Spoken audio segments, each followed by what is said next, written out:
Hola a todos, mi nombre es Ricardo Anayerazo y yo les acompañaré en este video tutorial sobre el entorno general de Access. Comenzamos.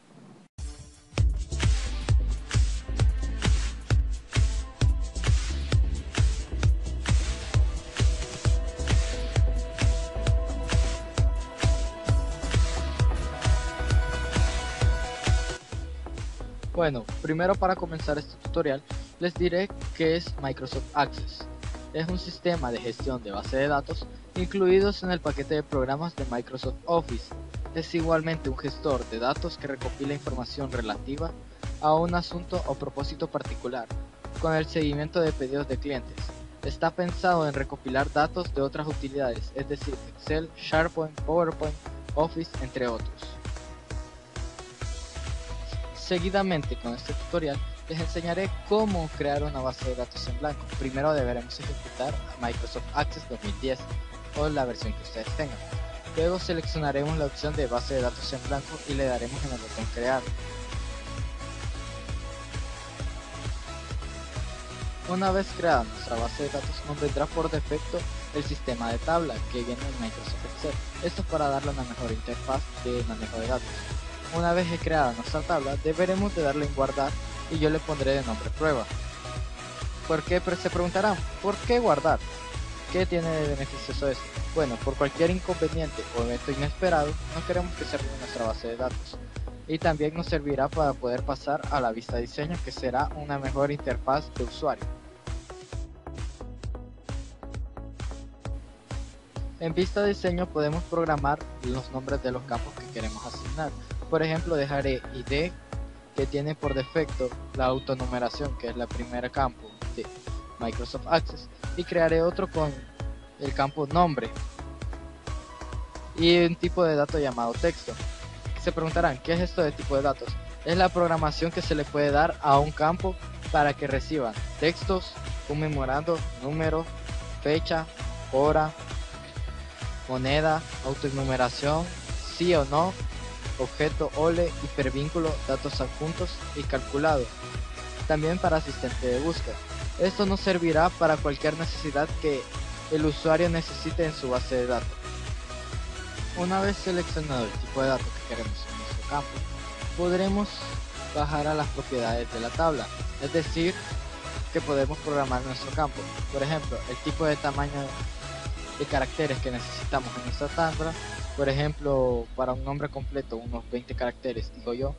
El tipo de formato que necesita, que viene con su respectiva máscara, que la máscara de entrada es el espacio para los caracteres, un título, un valor predeterminado, regla de validación que nos dirá qué limita nuestro campo, es decir, una regla que nos permite limitar solo eso. Por ejemplo, si no quisiéramos apellidos, si no quisiéramos nombres con S, con A y así. Texto de validación, que será necesario algo para que nos valide nuestro texto. Un requerimiento o un requerido. Longitud, que permite poner caracteres desde cero. Indexado. Compresión Unicode.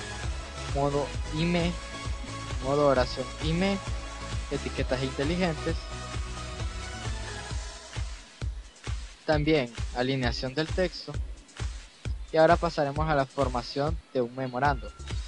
Por lo mismo de las propiedades del campo, es casi un entorno similar al de texto, con el valor predeterminado y todo lo demás incluido. Ya pasando a un tipo de dato de número, la cosa cambia. Nos pide un tamaño del campo. Aquí le deberemos de asignarle dependiendo del número. Si queremos un número más o menos pequeño, deberemos asignarle byte o un entero. Si queremos números grandes, deberemos asignarle de entero largo hasta doble. Y con ID y réplica decimal, ID de réplica significa por si acaso tenemos una ID de usuario, deberemos de ponerla ahí mismo y que se pueda repetir, y decimal para que nuestro campo nos acepte números decimales. También lo podremos usar para un tipo de máscara de entrada, es decir, el tipo de número que nos queremos que entren. Yo, por ejemplo, para números le pondré 000000 acompañado de un guión 00. También nos pedirá un título, un valor predeterminado, reglas de validación, requeridos, inadaptado, etiquetas inteligentes y alineación del texto.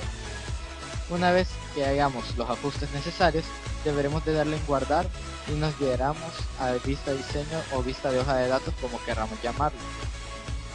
Aquí nos aparecerán los campos y yo, como el nombre no se me olvidó cambiarlo, pero obviamente dependiendo del campo que necesitemos, aquí me aparecen los espacios que son referentes a los ceros que puse en la máscara de entrada. Podré ponerle 1, 1, 1, 1, 1 o 2, 3, 4, 5, dependiendo de dónde iniciemos, ese será el número que nos pedirá. La máscara de entrada deberá ser rellenada como una obligación al usuario, es decir, en la base de datos ya la dejamos estipulado para que nos acepte solo este número de caracteres y no más o menos. Bueno, ahora les enseñaré cómo designar una llave principal. Se preguntarán, ¿qué es una llave principal? Bueno, es un tipo de validación que nos permite que no se repita un nombre, un número o cualquier tipo de dato que hayamos ingresado. Nos volveremos a vista diseño y una vez aquí, como verán, ya tengo designada por defecto en la primer campo, pero eso se puede cambiar. Le damos aquí, seleccionamos el campo, luego le damos a llave principal y ahora, como verán, como tenía seleccionadas las dos, se nos crearon dos llaves principales, o una llave principal y una secundaria, pero también podremos quitárselas si lo deseamos.